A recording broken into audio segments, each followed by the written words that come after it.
Hello and welcome to today's Delta Credit Tip.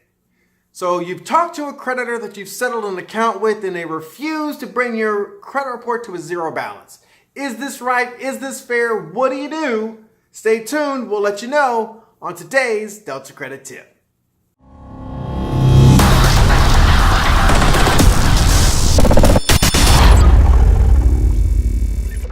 Hello and welcome back to today's Delta Credit Tip.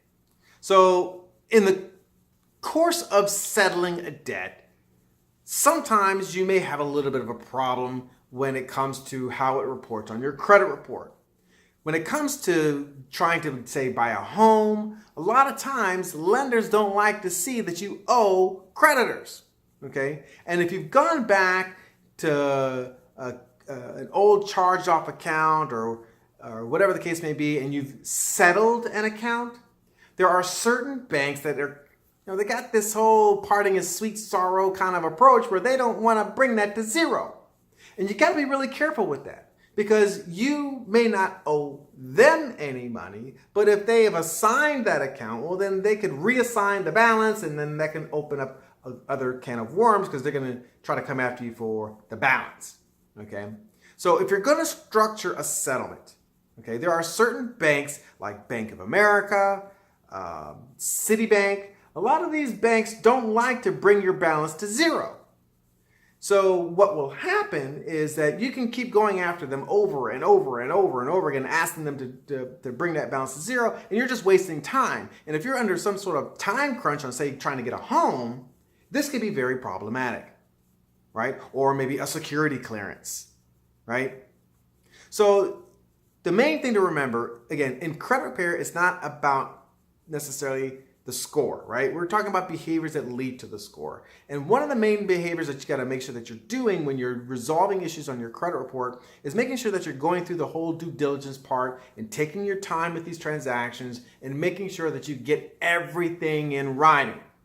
Okay? So if you're going to do a structured settlement, the first thing to do is get it in writing.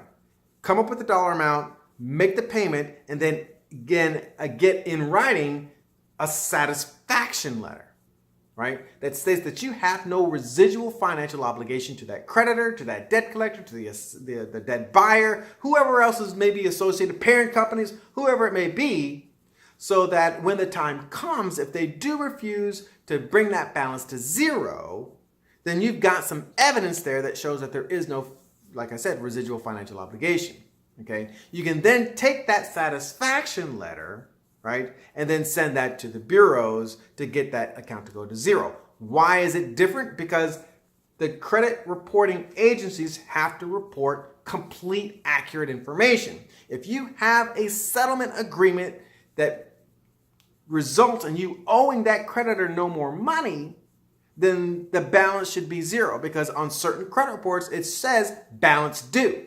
And then it has the balance that you didn't pay. That was part of the leftover deficiency of the settlement. And so technically it is inaccurate information, even though you still technically did not pay the entire balance. Okay.